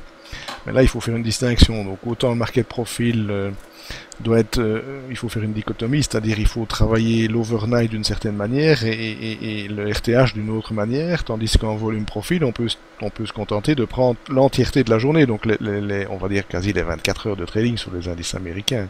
Et on a alors des zones qui sont je veux dire, très pertinentes. On arrive sur un VPOC ou bien un TPOC, et quand les deux sont très très près l'un de l'autre, ils sont souvent très pertinents. Hein. Maintenant, j'accorde moins d'importance quand le TPOC est très éloigné du VPOC. Mais bon, c'est moins parlant. Alors, moi j'aime vraiment bien quand il y a je veux dire, allez, pas plus de 3-4 points d'écart entre le VPOC et le POC traditionnel, pour avoir une zone en fait d'attraction, on va le dire ainsi. Voilà, c'est comme ça que j'utilise le market profile en conjonction avec le volume profil. Mais je regarde pas la constitution d'un market profile, hein. Je ne regarde que les zones VAH, VAL et le POC, hein, c'est tout. Hein. Le reste, ça m'importe peu. Moi, je regarde pas, je le vois avec le volume profil, alors la distribution. D'accord, ok. Et donc là, demain, tu vas reprendre le trading demain? Oui, normalement, je rattaque full time demain, quoi. Ok. Uniquement sur les indices US ou tu fais également les indices européens avec cette approche? Je travaille tous les indices avec la même approche, hein, tous ceux que je fais. Principalement, j'affectionne les indices, hein, je veux dire, ce qui est matière première, etc. Je fais un peu de crude oil, mais bon, c'est beaucoup plus violent comme mouvement et ça n'a rien à voir comme trading, quoi. Mais j'aime bien les indices, j'arrive bien à lire les indices, enfin bien, c'est un peu présomptueux, mais je me débrouille pas mal, quoi. Donc j'ai plus facile là-dedans que, je sais pas, Forex par exemple, si je devrais vivre du Forex, j'y arriverais pas, quoi, c'est une catastrophe, donc ça va pas. Donc moi j'ai mes journaux de trading et j'analyse chaque trade que je fais, je note les setups, les conditions d'entrée et de sortie, enfin j'ai plusieurs critères, j'ai 23 critères de sélection d'un trade et chaque fois ils rentrent dans une catégorie bien spécifique et je tiens des statistiques et en fait je travaille uniquement les setups qui ont une statistique qui est efficace dans mon approche et c'est ceux-là que j'essaye d'appliquer sur les différents produits, quoi. Et ça marche avec plus ou moins une même régularité sur les supports indices, hein, on s'entend. Maintenant, si on commence à aller dans les matières premières ou d'autres choses, les fluctuations sont totalement différentes et les comportements également. D'accord, ok. Donc il y a assez à faire déjà rien qu'avec les supports indices, hein. Franchement, il y a du choix, quoi. Je le disais hier, là, je sais pas, il y avait 2 personnes qui étaient là, FBF et une personne que je n'ai jamais vue, Kiki, c'est ça? Oui, Kiki, d'accord, oui. Oui. C'est un original.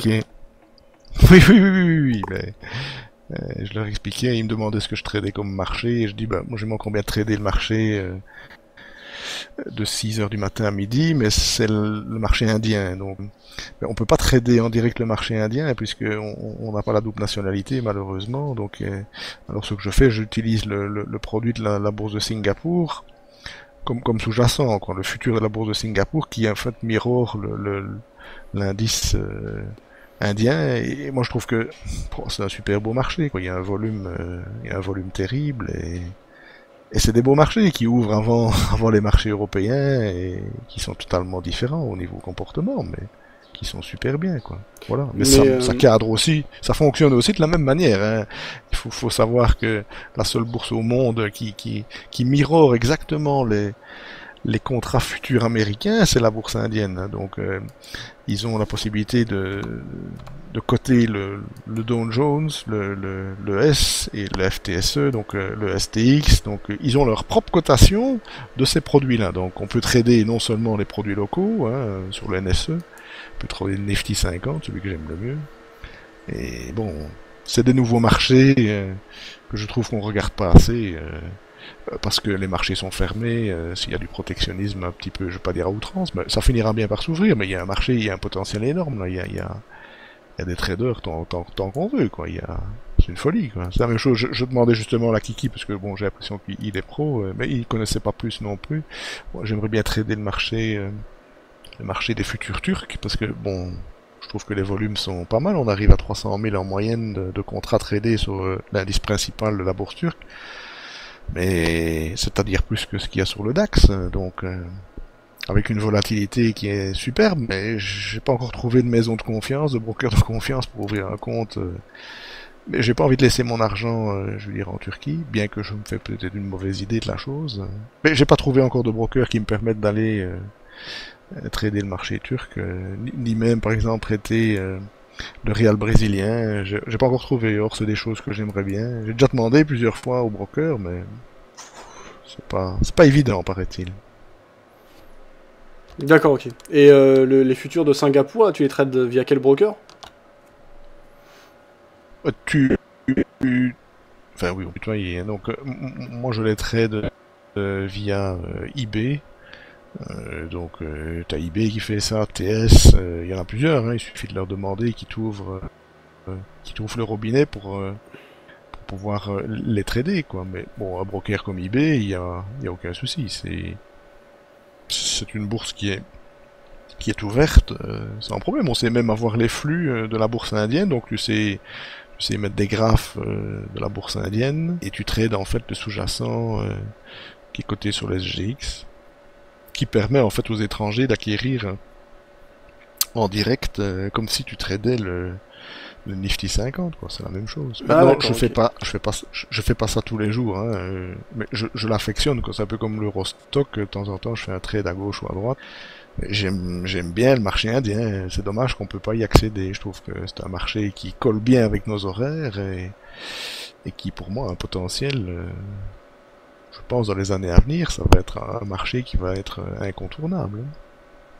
Et il est vraiment très bien pour les horaires européens. Je dis contrairement à Tokyo ou l'Australie où il faut être insomniaque pour trader, quoi. D'accord. Et juste, c'est pas trop cher? Non, c'est très raisonnable. Il y a pas... Non, franchement, c'est raisonnable. Je veux dire, les cotations sont... Enfin, les coms ou le margin est tout à fait raisonnable, comme un autre futur, quoi. Je veux dire, c'est une approche tout à fait raisonnable. On vient de sonner à la maison, je vais devoir vous laisser un moment. Ok, pas de problème. Bonne soirée, Baz. Merci pour toutes tes explications, c'était très intéressant. Oui. Et ouais, excuse-moi de te tutoyer, hein, c'est simplement par habitude sur Internet. Hein. Oui, à tout à l'heure, au revoir. Au revoir. Alors, un petit bilan par rapport à mon compte de trading.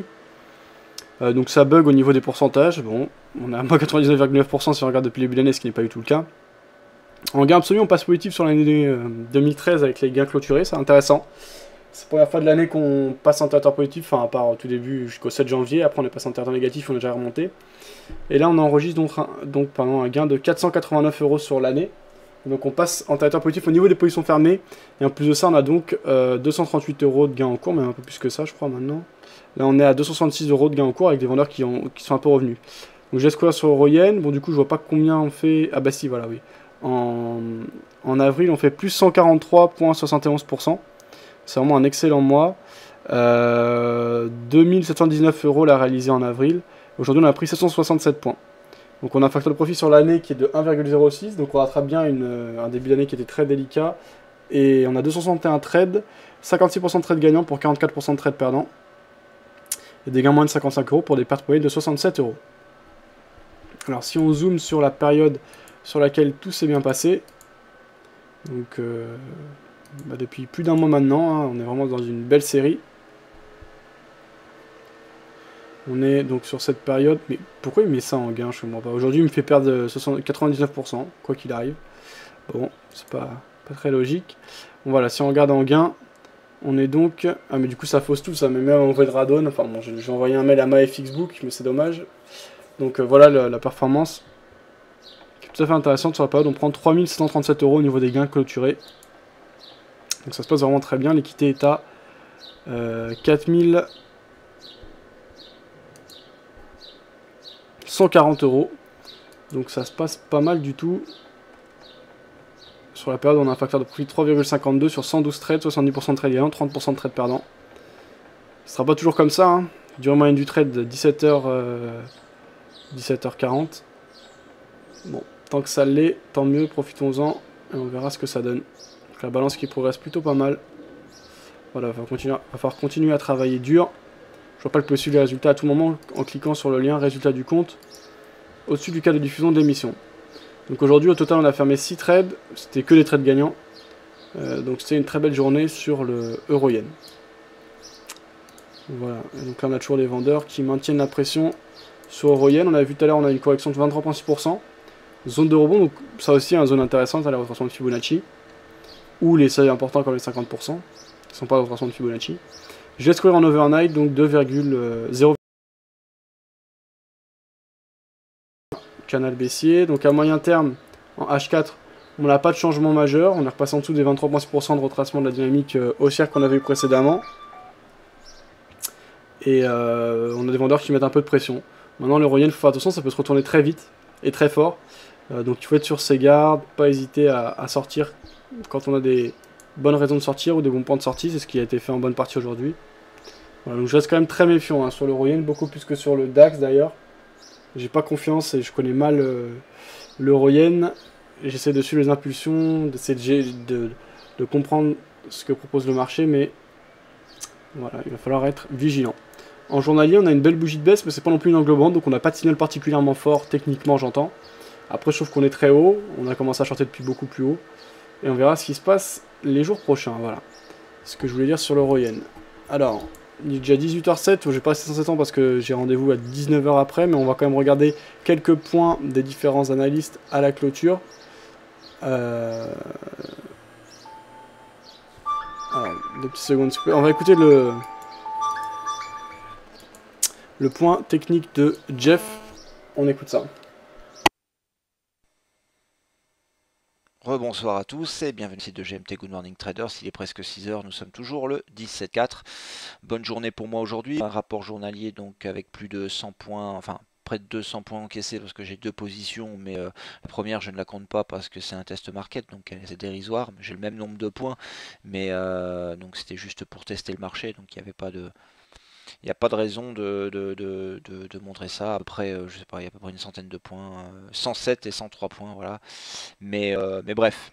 Donc qu'est-ce qui se fait ce matin? Donc comme prévu, hein, comme je l'avais dit dans la vidéo, donc on reste patient, on respecte les 3 critères. Donc moi j'ai 3 critères qui sont clairs, hein. J'ai premièrement simplifié mon plan de trading. Le deuxième critère c'est la patience, et le troisième critère c'est le money management. J'accorde de l'importance, mais pas trop non plus, il ne faut pas exagérer sur le money management, mais vraiment les premiers critères, c'est vraiment la simplification et la patience. C'est exactement ce que j'ai encore respecté aujourd'hui et ça a bien fonctionné. J'ai choisi la paire euro-dollar, mais j'aurais pu très bien trader la livre contre le dollar US. Il y a eu un range, ça a dégradé. Il y a eu l'USD-CHF, exactement la même chose. Pour l'euro-dollar, je me suis placé sur l'euro-dollar. Pourquoi? Parce qu'il y a eu justement une rumeur de dégradation sur l'Allemagne. Allemagne. Donc je me suis positionné donc sur l'euro-dollar, j'ai bien fait, ça a payé, mais j'aurais pu très bien me mettre sur la livre contre le dollar, ça aurait payé tout autant, et l'USD-CHF, ça aurait payé tout autant aussi. Donc voilà, donc deux positions de prise. Maintenant j'ai baissé mon stop à 1,3705 parce que bon, bah, on est en fin de journée, on a touché l'oblique haussière qu'on voit ici, c'est une oblique mineure, mais bon, elle compte quand même. Derrière, on a quand même une ligne horizontale majeure, donc on peut considérer aussi que ça, c'est quand même une oblique très intéressante. Et on voit qu'on est venu buter directement dessus, hein. On ne va pas plus bas, donc il est possible qu'on fasse un petit rebond vers le haut. C'est pour ça que j'ai mis mon stop à 1,30705. Donc, pour le moment, je reste fondamentalement baissier. Évidemment, ça, je suis baissier depuis très très très longtemps. Simplement, il fallait des bons points de short. Là, c'était l'occasion, hein. C'était vraiment l'idéal. Donc je reste en position pour le moment, en attendant de me faire sortir du marché. Donc voilà, ça c'est l'idée du jour. Je reste en position. Et bah voilà, hein, rien de plus. Si c'est la moyenne de 200 jours.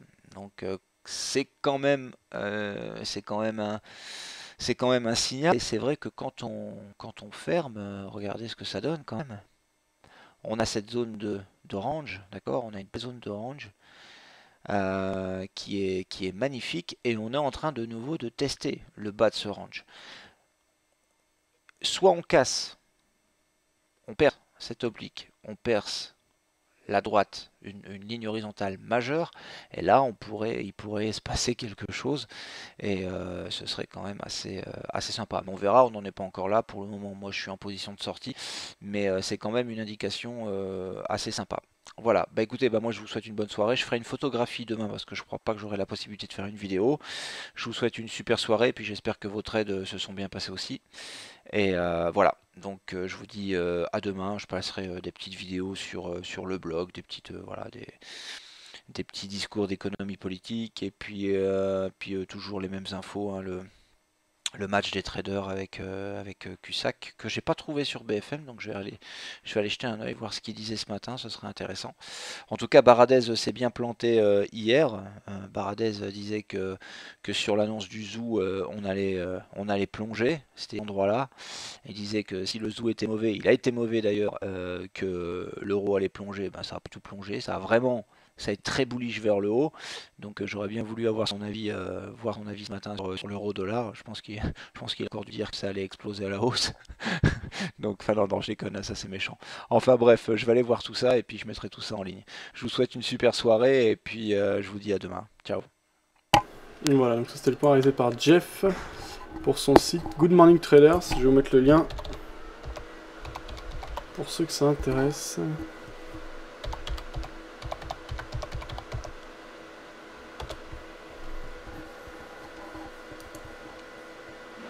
Voilà.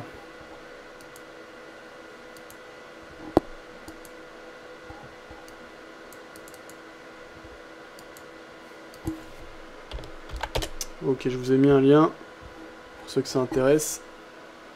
Alors, on va encore écouter quelques vidéos.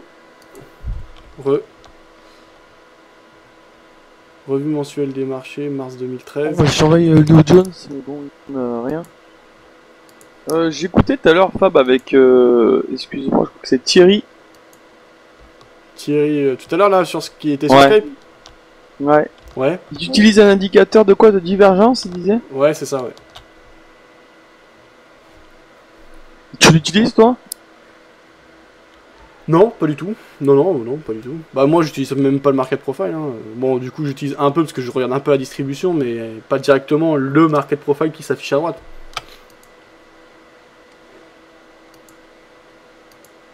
Le marché action, c'est toujours sous pression vendeuse, hein. Même si on casse pas les plus bas pour le moment. Ouais, moi je reste attentif sur le dos. Et le SP sur bien sûr. Le SP il est posé sur oblique là. Il bouge pas.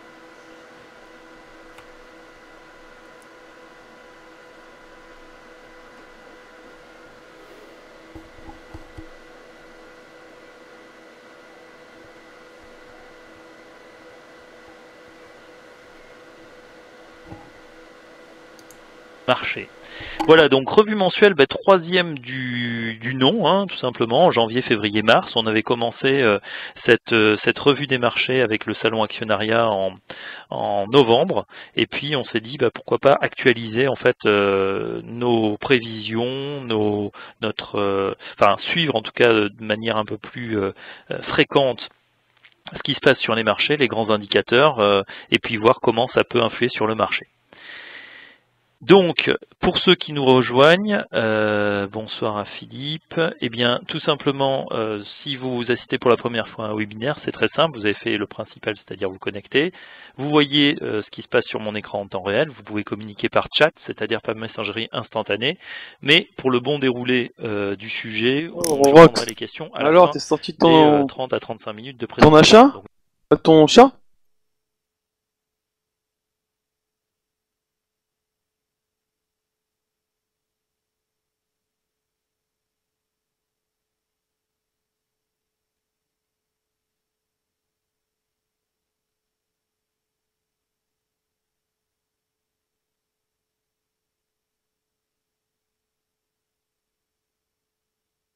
N'hésitez pas à taper vos questions à l'aide de l'infobulle qui se trouve ici, voilà, quand vous...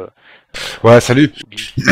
En fait, j'ai attendu, je voulais pas vendre. Je me suis dit, de toute façon, moi, je m'étais fixé 1,33 à la base. Et donc, j'ai attendu. Et tout à l'heure, c'est bien remonté. Et donc, j'ai revendu à zéro. Je perds pas, je gagne pas, quoi, en fin de compte. Si je perds, peut-être c'est 10 ou 20 euros, donc bon, ça joue pas. Ah, c'est bon, alors. Ouais, c'est bon, mais c'était très chaud, parce qu'hier, je perdais quasiment, j'étais au maximum à moins 2350. Et il y avait, je crois Kiki, ouais, il me disait, ouais, vends. Et moi, je voulais pas, parce que je me disais, vas-y, moi, je m'étais fixé un 33, je vois pas que ça arrive jusqu'à autant. C'était quand même à des plus hauts hier. Donc bon, j'ai pris le risque et je me suis dit, bon, vas-y. Et jour J, j'ai eu beaucoup de chance. Et voilà, c'est retombé quasiment à l'équilibre, quoi. Tant mieux. Bon, ça te servira de leçon? Ouais, la leçon que ça m'a donné, c'est que quand je gagnais, j'aurais dû vendre. Mais c'était toujours pas dans mon scénario. Mon scénario était vraiment, je voyais du 1,29,50. Donc après, que je gagne tant ou tant, c'est voilà. Après, l'argent me suffisait. J'aurais pu dire bon je vends, mais c'était pas. Je voyais encore une baisse plus, tu vois. Après, pas forcément. Ce qui m'a servi de leçon, c'est pas forcément garder les reins solides, la tête froide et aller jusqu'au bout, quoi. Il faut pas que les pertes me fassent peur, quoi. Parce que si j'avais écouté Kiki, il me disait vends parce que tu perds trop. Mais moi d'origine, j'avais mis un stop à 1,33. Mais bon, c'est sûr qu'à 1,33, je perdais énormément d'argent. Mais c'est ce que j'avais réfléchi sur ma base, quoi. J'étais prêt à aller jusqu'au bout, quoi. Ouais, mais c'est n'importe quoi, hein, par contre, pardon, mais je veux dire, le fait de mettre un stop loss que tu peux pas te permettre de perdre, c'est pas une bonne mentalité, parce que il va forcément arriver un jour ou l'autre ton stop. Si c'était pas hier, il faut que ça te serve de leçon pour plus prendre autant de risques, parce que la prochaine fois que tu vas faire ça et que tu vas te dire je laisse courir, tu vas vraiment te manger ton stop. Alors après, si t'es prêt à le prendre, c'est pas un problème, mais si t'es pas prêt à l'accepter, il faut que tu revoies la valeur de ton stop à la baisse. Soit tu rabaisses ton stop loss, soit tu prends moins de position de base, parce que avec cette mentalité, c'est comme ça, et j'en sais quelque chose, hein, qu'on est amené à perdre beaucoup d'argent à terme. Ouais, je comprends ce que tu veux dire, mais mon stop, je l'avais prédéfini par rapport justement pour moi 1,33, c'était quasiment pas possible dans les 72 heures à venir, et c'est pour ça que je me suis dit ça, je me suis dit 1,33, franchement, si elle doit y aller, moi je suis prêt à perdre temps. Dans d'autres circonstances et dans d'autres placements, j'aurais, je pense, certainement mis mon stop un peu plus, un peu moins éloigné de mon entrée. Donc c'est pour ça qu'il était aussi loin. Donc moi j'étais prêt à perdre vraiment si le scénario était aussi fou, quoi. Voilà. Ok, alors après, par contre, si t'es prêt à perdre, effectivement, il n'y a pas de problème.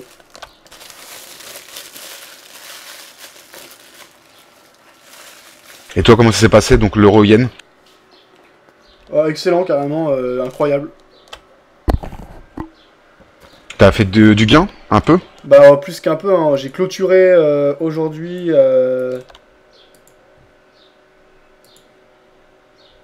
J'ai clôturé 642 € de bénéfices et j'ai 300 € qui courent là. 294 € qui courent.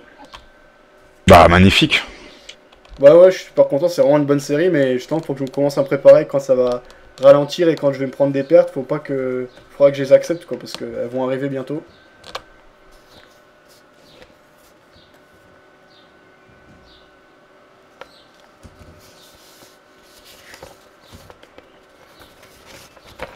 En tout cas, je suis passé positif depuis le début de l'année, donc c'est une bonne chose. J'avais fait un mauvais début d'année. Là, c'est rattrapé, il y a du bénéfice désormais sur le 2013, donc c'est bien. Je continue à travailler dans ce sens. Ouais, c'est sûr, c'est toujours encourageant et prendre confiance, c'est vraiment une bonne chose. Hein. C'est top, si t'arrives vraiment à être gagnant juste depuis janvier, c'est magnifique, quoi. Bon, en fait, de janvier à mi-mars, ça a été très mauvais. Et de mi-mars jusqu'à là, ça a été vraiment excellent.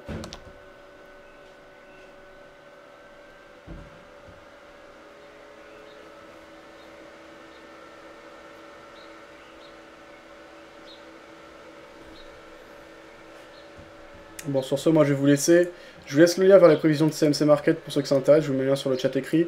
S'il y a des choses à m'indiquer, à me demander sur le chat écrit, c'est maintenant. S'il y a des choses que j'ai pas vues, merci de me les copier-coller. Et je regarderai tout de suite. Je vais répondre tout de suite. Sinon, je vais regarder très rapidement. Je vais survoler le monde en marche qui bouge. On voit l'argent différent. Plus vite. Goldman Sachs dit shorter l'or. Alors eux, on achète. Oui, c'est la technique des gros pour avoir les meilleurs prix d'entrée. Quand ils voudront s'en débarrasser, il suffira de conseiller achat fort, c'est clair. On peut avoir ça avec MTK, il parlait des... Bon, en fait, ça m'a gagné 100 €. Toute mon histoire de euro-dollar, quoi. Ok, c'est du profit. Beau trade sur le dollar franc-suisse pour moi. Ah, c'est sûr que par rapport à hier, je m'en sors vraiment très bien. Acheté à 92.15, clôture à 93.15. Bravo à toi. Ton scénario sur l'euro-yen, donc là, tu laisses courir et tu penses comment ça va se passer, comment ça va évoluer. Franchement, aucune idée. Et j'essaie vraiment de laisser courir le minimum sur euro-yen parce que ça me fait peur l'euro-yen, tu vois. C'est un produit en ce moment qui bouge énormément avec la boche derrière. Là, je laisse courir 0,25 lots et je suis même pas rassuré. Je trouve que c'est beaucoup, tu vois. Je préférais laisser courir un peu moins, mais bon. Voilà, maintenant je pense que justement c'est des produits qui sont très volatiles, qui ont beaucoup bougé à la hausse ces derniers temps, mais qui peuvent aussi bouger très violemment à la baisse, hein, si ça commence à corriger. Très violemment, je sais pas, bah, aujourd'hui c'était quand même déjà pas mal, mais pourquoi pas un retour même vers les 23,6%, vers les 122, ça ferait 500 points par rapport au cours actuel. Voilà, donc c'est un produit que je vais travailler à la baisse là ces prochains jours, mais je vais être quand même vraiment très prudent parce que je trouve que c'est un produit très dangereux. D'accord, ouais. Et qu'est-ce que tu penses de l'euro-dollar? Tu penses pas qu'il peut atteindre les 1,29, voire les... Il y avait quelqu'un ce matin de chez BFM Business qui parlait des 1,28, mais qui avait une tendance haussière qui peut aller jusqu'à 1,34, mais il parlait de 1,28 en premier lieu quand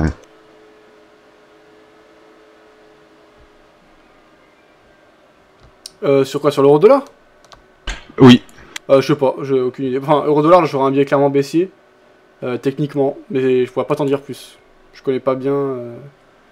Je pourrais pas t'en dire plus. Mais techniquement, clairement baissier, quoi. Grosse englobante baissière, grosse dynamique baissière. Donc, prise de position à la vente.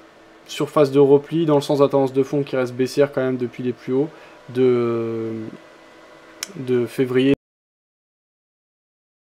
Biais baissier. Sur Euro-Yen, j'ai coupé une autre partie de ma position, donc comme ça j'ai square que 2 mini lots là en overnight. Voilà.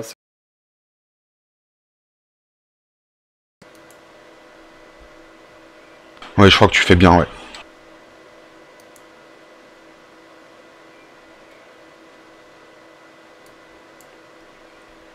Ok, sur ce je vais y aller moi, bonne soirée à vous, bon trade et je vous retrouve demain, moi, je serai là à 14 h pour une nouvelle session de trading.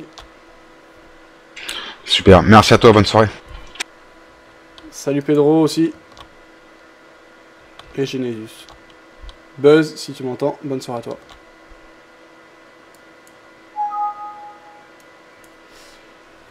Alors, sur le chat écrit, puis de Goldman Sachs dit short Taylor. Alors, on achète, ça on avait vu. Quand on s'en débarrasser, c'est clair. On peut voir ça MT4. Beau trade sur de la franc suisse. Alors, ça, c'est ce que montrait Windows. Ah oui, voilà, c'était ça. Donc, un achat, une clôture, un trade simple. Qu'est-ce qui t'a motivé à prendre cette position Windows? Quelle était ta motivation sur ce trade?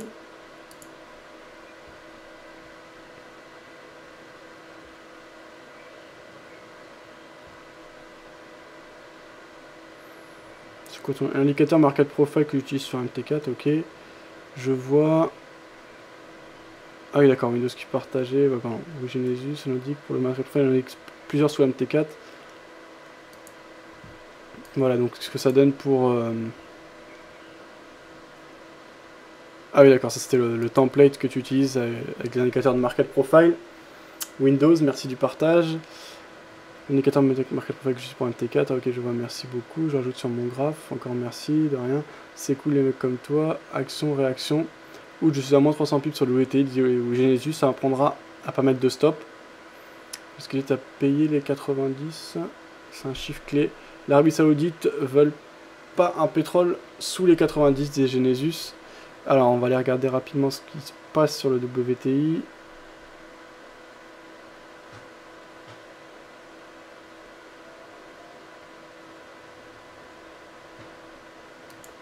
WTI, on a une belle baisse. Ouais, et donc toi tu penses que ça va remonter? On verra, parce que la pression est assez forte. On est sur le bas du triangle, enfin, non pas tout à fait en fait, il est mal tracé mon triangle.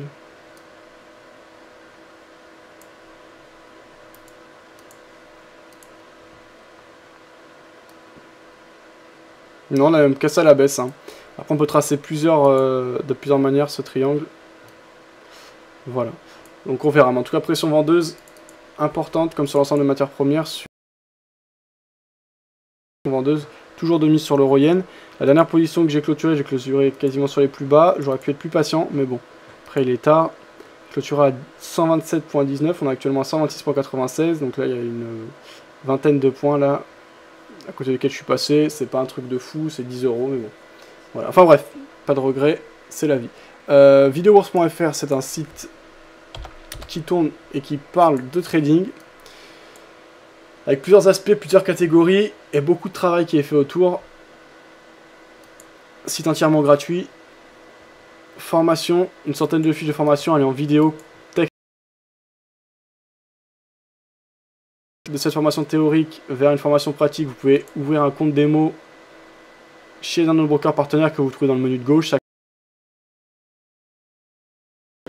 Pour comparer les brokers les uns aux autres, voir où ils sont basés, depuis quand ils existent, les commissions qu'ils proposent, également des avis subjectifs et subjectifs, je veux dire des avis objectifs, mais en fait non, c'est pas vraiment ça, c'est pas question. Un membre qui va avoir une expérience, ou un trader qui va avoir une expérience chez un broker et qui va la partager, mais pas subjectif dans le sens un broker qui va faire exprès de pourrir un autre. Il y a quand même beaucoup d'avis et de retours d'expérience de clients et de membres qu'on connaît bien sur le forum à propos de divers brokers. Donc pour avoir des avis cohérents et intéressants, eh bien vous pouvez vous rendre dans la partie broker courtier et les comparer. Vous avez la partie compte démo qui permet de retrouver l'ensemble des brokers proposant des comptes démo pour les tester. Les brokers donc proposent des comptes démo pour Saxo Bank et en remplissant un formulaire de quelques champs, nom, prénom, numéro de téléphone, email, vous avez une plateforme de trading très performante pour trader dans les mêmes conditions que le réel sans prendre le moindre risque financier et ce pour une durée de 2 à 3 semaines sans aucun engagement. Disponible sur le web et également les vidéos qu'on réalise nous-mêmes lors des événements, conférences, etc. Vous pouvez retrouver. Le forum avec près de 3900 membres et des dizaines de messages échangés chaque jour avec beaucoup de sections. Stratégie trading qui vous permet de suivre en direct les résultats que l'on obtient sur nos comptes de trading, que ce soit en réel ou en démo, en manuel ou en automatique. Outils divers dans lesquels vous trouvez beaucoup d'outils utiles ou futiles, ça peut être des choses aussi humoristiques, mais également des choses très utiles comme des cours, des cotations, le calendrier économique en français fourni par Forex Pro, etc. Les événements à venir, ce sera une conférence le 23 avril, donc mardi prochain. Le sondage en dessous des brokers dans le menu de gauche concernant Apple qui a beaucoup baissé aujourd'hui. Pensez-vous que c'est intéressant d'acheter Apple